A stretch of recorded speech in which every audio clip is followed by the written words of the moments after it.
Saturday, Saturday it has been. Ain't that right, Double C? Yeah, been real nice today, much chillin', like villains. You know how we do. Bringing you another Side Suplex. This is episode number 12. Strap in. We got a little bit to talk about. Yeah.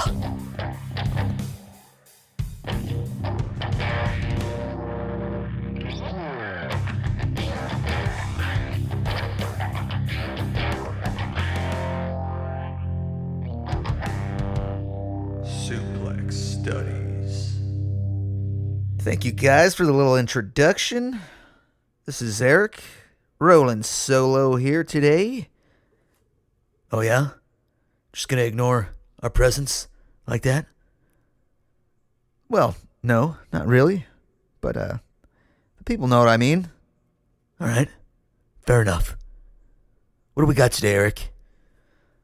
Well, quite a little bit. Just catching up here. Haven't been with y'all in about a week or so. A little bit over that. Just gonna say here real quick.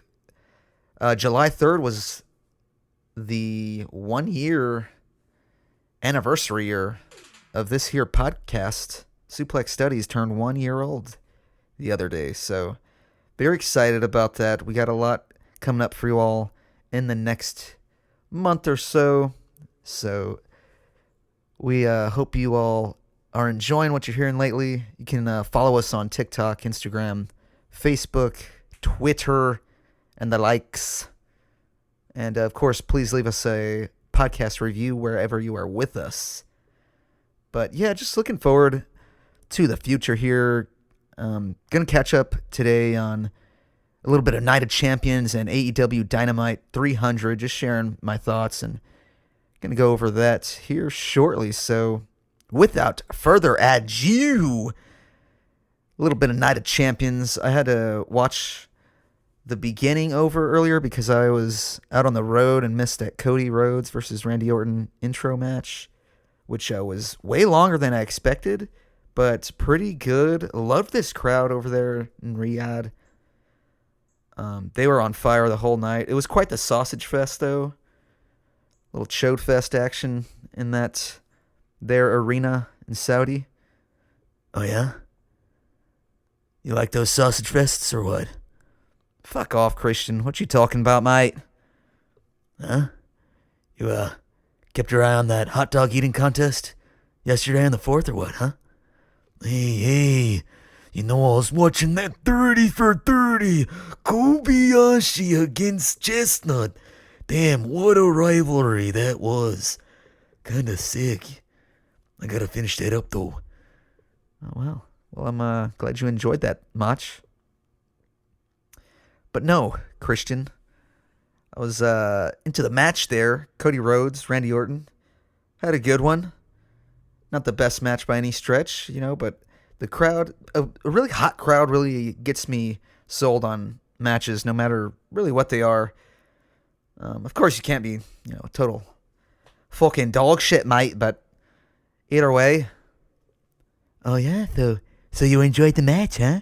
That's good to hear. The American Nightmare impressing. Eric, finally. Yeah, I kind of lost you recently. Yeah, Cody, kind of just thought you were a little boring lately. And, I didn't know you hadn't had a match with Randy in 12 years, so that was cool to know. Michael Cole was keeping us up to speed there. But, I thought it was a good match there, Cody. Nothing too spectacular here and there. I like the superplex. I didn't like the multiple finishers. However, there weren't too many of them. There's only 2 crossroads. Typically, it takes you 3 or 4 to finish people, Cody. So that was nice to see. Yeah. The maneuver is pretty shit, but it got the job done this week, and now I'm one step closer to my WWE championship. That's rightfully mine. Fuck John Cena, I'm coming for that shit. Yeah, hey man, good luck to you, Cody. You have the shot. You are the King of the Ring 2025 champion. Very cool to see that. We also had our new queen crowned in Jade Cargill. I wrongfully picked Asuka to win this, and I wanted to switch my pick back over. As you all heard on our last episode, Gator and I made our pick'ems for our title, our pick'ems title rather, and I lost. It was a draw, so we tied I think 6-6 out of the 7 matches. Gator ended up switching over to Jade, and before we all had it all said and done, we had to scrap that Dom and AJ match, but we subbed in that Sammy Cross, and we both picked Sammy. So yeah, I lost another freaking round of our pick'ems. So dang it, Gator. I will be hopefully getting another crack at it this weekend for All In Texas. But yeah, Asuka, or as Wade Barrett likes to say, Asuka. Oh, it's Asuka versus Jade Cargill. Here, on Saudi Arabia. Oh, fuck. Yeah, that one gets me every time. I can't stand that dude's voice. Fucking Michael Cole. It's an avalanche. Cody Cutter. Cody did he just went off the top rope. Did y'all catch that? Yeah. I don't know if that would be classified as avalanche or not. But, he only jumped from the top rope. Not both of these guys did, So I don't know if I would classify it as such. Yeah, I'm on the same page with you there, Mach. I wouldn't think it was that. There was another weird moment in that Cody and RKO match, Randy Orton, where Cody had Randy in a headlock, or like a sleeper, and Charles Robinson, the ref, moved Cody's arm to rest over the chin and jawline of Randy, and he wasn't letting him go under the neck, or under the jaw, like to clasp the neck area. And I just thought that was so weird, and even Michael Cole mentioned it, like, oh, the ref's making sure that the arm is fastened over the jawline. I was like, what the fuck is this bullshit? I ain't ever seen that in my life. And what was weird, later on in the show, Karrion Kross is doing a sleeper no problem to Sami Zayn. Got him in a sleeper hold. Out. And there was no problem there. It was cinched in, wrapped around the neck, nice and tight. Not as tight as Samoa Joe's, but really odd. I don't know. I thought that was a bit weird, mate. But moving on, otherwise, this Night of Champions card was pretty good. I had a good time watching it with some wrestling homies. So we had, Fatu lost the U.S. title to Solo. Did not see that coming. Christian, what'd you think about that one? And of course, the new debut of Tala Tonga, the younger brother of Tama Tonga and Tongaloa. Yeah, decent debut. Not the best, but I'm excited to see what old Tala Tonga has got coming up. Otherwise known as Hikuleo. Good guy. That's a tall sumbitch right there. I wouldn't mess with him. Actually, I'd try to recruit him to the patriarchy. Yeah. I'd like that. But otherwise, Solo, he pulled a fast one on Jacob Fatu. And you gotta watch your back. That's why you gotta have the numbers. And Fatu didn't. So he suffered. And he lost his U.S. title. He sure did, man. And, I really should have saw this coming, but I'm really not tapped in too hard into WWE. I'm really just catching up on highlight shows. I did watch SmackDown the day before this Night of Champions card, which was an okay show. Watched the highlights for Raw this week. And, just kind of really only keeping up with the PLEs. Still my prerogative here with the double E. But I really enjoyed this PLE. It was pretty good. Sammy versus Cross was good. Solid. Mommy, Rhea Ripley versus Rodriguez. Not too shabby. People were bitching about the finish on that because the ref was holding little plank table thing, rather. The table where they did the finish off of. I didn't find anything wrong with it. I'm glad they got the spot off. I was kind of worried they were going to fall. So, of course, Rhea took that one. So she's going to be challenging for that world title very soon against Io Sky. I feel like she's going to take that. I don't know. We'll see soon enough here this weekend. And, of course, we had the main event. CM Punk challenged John Cena for the undisputed WWE Championship. And, I liked this match until, the last few minutes, I'd say. Took a lot of wild turns there at the end. And maybe it was a little crowded. Possibly didn't need Penta and or Sami Zayn. Great to see them, but, of course Penta's coming in. All smooth operator. Fucking smooth Penta. Dude's a G. Love you, Penta. Cero miedo. People were comparing his run-in to the Jeff Hardy juke run-in on the AEW debut. Matt Hardy's just getting his ass whipped. Ah, yes. Brother Nero, hurry the fuck up, yes.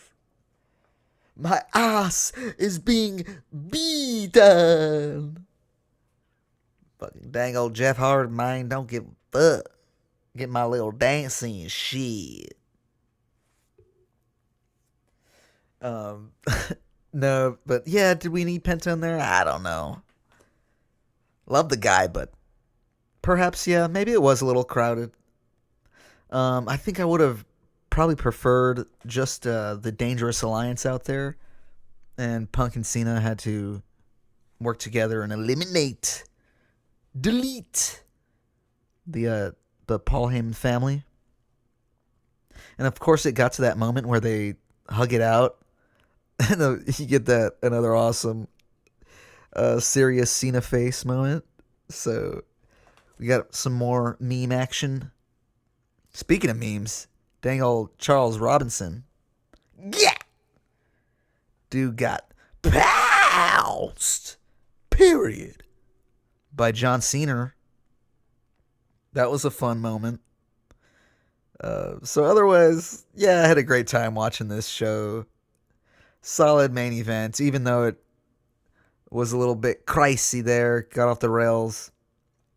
Is it, I saw a lot of people saying that it was kind of a disgrace or whatever that this storied rivalry between Punk and Cena ended like this. But, I don't know. Yeah. Rivalries will get you. These two guys are legends in their own right. They're gonna go off into the sunset sooner rather than later on their careers. And yeah, they'll fly away with the dragons and the sky serpents, yeah. Wow. Yeah, that they shall. But is this the end of Cena and Punk? Perhaps it is. And could it have been better? Sure. But, oh well. What are you going to do? You're not going to do shit, Eric. You're just going to watch the product, like you always do, and go about your life. While I set my sights on the world title. Bitch. Thank you for that, Christian. But, yeah, let me know out there. Did you like the Night of Champions PLE? I enjoyed it. Solid preemie. Looking forward to what do we got? I don't think Saturday night's main event is classified as a PLE this weekend. Just like a special show. But they got that going on after All in Texas later on this Saturday evening. So stacked day of wrestling. coming at you this weekend. I hope you enjoy it out there. But moving on to AEW Dynamite 300. What a show. I can't believe it's already been 300 episodes of this show. And I was really thinking to myself, damn, I've never watched anything ever this long and this consistently in my entire life. So, what is it? Going on 6 years of watching Dynamite, week in and week out, loving pretty much all of it. It's just been such a consistent in my life. AEW has, and they're on such a heater right now. So, really excited to see the show moving forward and to another 300 episodes. So, congrats to this crew and roster and everyone involved. It was a great Dynamite. We had Mercedes Moné retain her TBS title in a great match against Mina Shirakawa. They had quite the Dynamite classic in it. They sure did, Nigel, and I enjoyed that. It was cool to see this feud between timeless Tony Storm and Mercedes Moné continue on here. And matches across the card, heroes and villains. I like the Superman branding. Did you check that? Did you notice that there, Macho Man? Oh, yeah, is it a bird? Is it a plane? No, it's Superman. I don't know if I'm going to go see this movie later on in the week, but yeah, I like the branding too. Kind of cool. Cut a couple promos there. They had Kenny Omega, MJF, and Tony Storm doing a little cross promotion. You like to see it? Yeah! I thought that was cool. They had the little match cards going with the music and whatnot. Cool little tie-in, and nice to see the partnership between WB and AEW continue here and blossom. Of course, DC Comics has had a relationship with AEW, and it'd be cool to see more of that. I'd like to see maybe some more covers. The art they did in the past was really nice. I don't know if they featured you, Christian Cage, on any of them, but yeah, you wouldn't know because you don't know shit, Eric. Fucking get it together. All right? You don't need to talk shit to me. Huh? Okay, well, yeah. Better watch yourself. All right? Otherwise, Macho and I here, I'm gonna fuck you up, bro. Be real careful. Duly noted, bruv.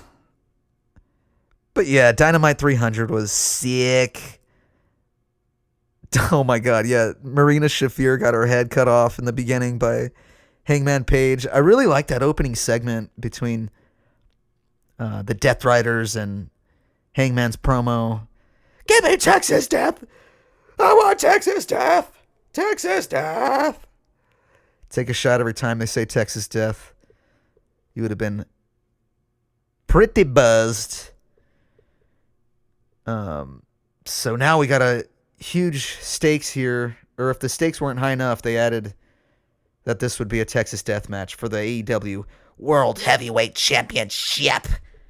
Because, you know, the thing about this championship, Eric, is that nobody's going to see it as long as I'm world champion. But I'm so much more than that.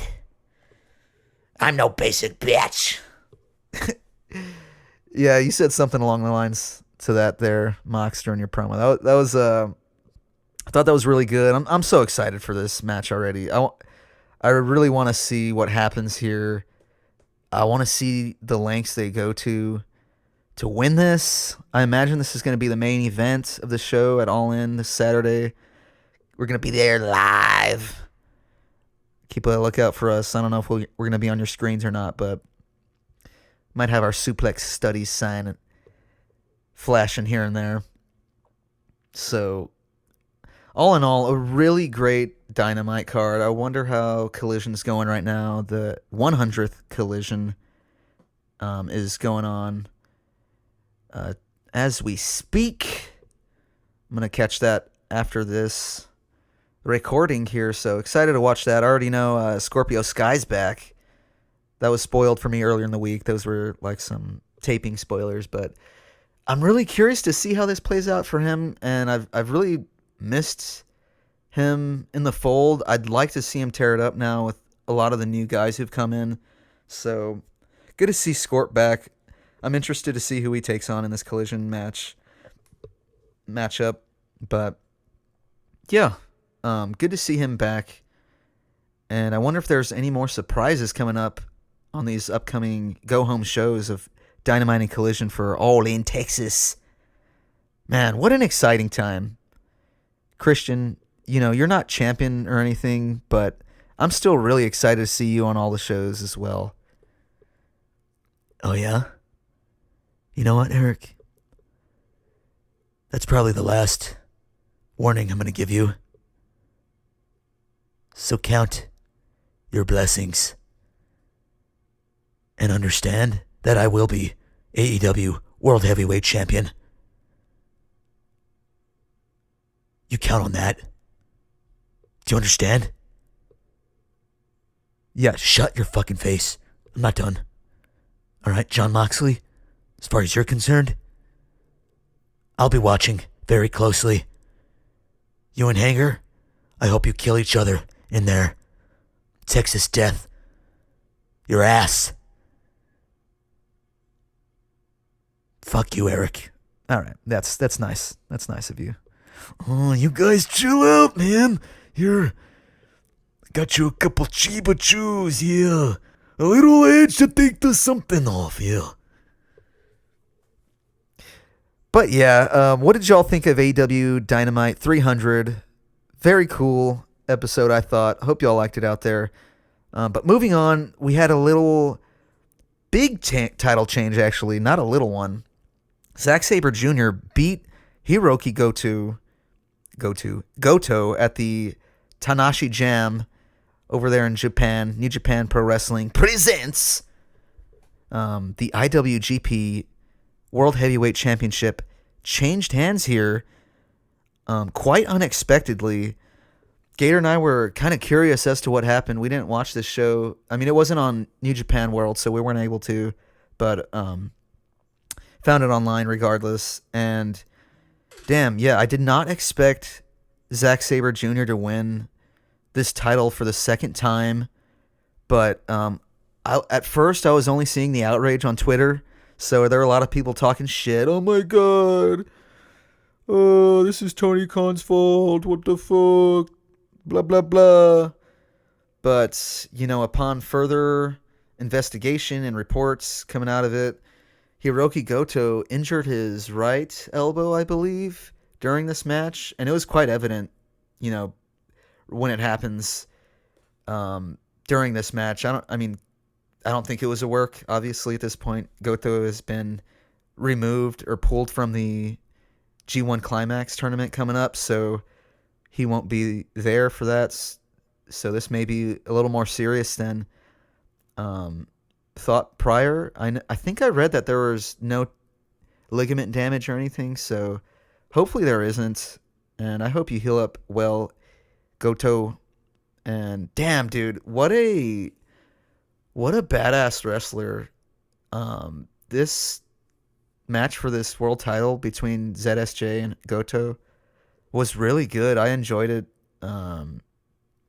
It's Gator was saying off air, like, Zack Sabre Jr. has such a unique look to him, and his style is so fucking cool that he's just really come into himself and is that bona fide superstar, in my opinion, now. And he's a great promo, great in the ring, can twist you into a pretzel. And, I'm kind of excited now for this new, or this second run for him. So I'm sure he's going to have a hell of a run through this G1 Climax coming up. And I'm excited to see that tournament. So you let us know if you are excited out there as well. G1's coming up. Should be quite the tourney there in Japan. I know Takeshita's in there. I'm sure all of the top guys in New Japan are. whether it be Shingo Takagi and Sanada, Evil, Gabe Kidd. I know Drilla Maloney's in it, also from the War Dogs. I don't know if Clark Connors is, but I gotta check out those brackets. I'm sure the A and B blocks are stacked, as they always are, But we're gonna be back with you all this upcoming week for episode 52 of Suplex Studies, so be on the lookout for that. It's great to do another one of these side suplexes for you all out there, and we will see y'all very, very soon. We'll catch y'all later. Yeah. Later on, motherfuckers. Oh, yeah. We'll see you next time.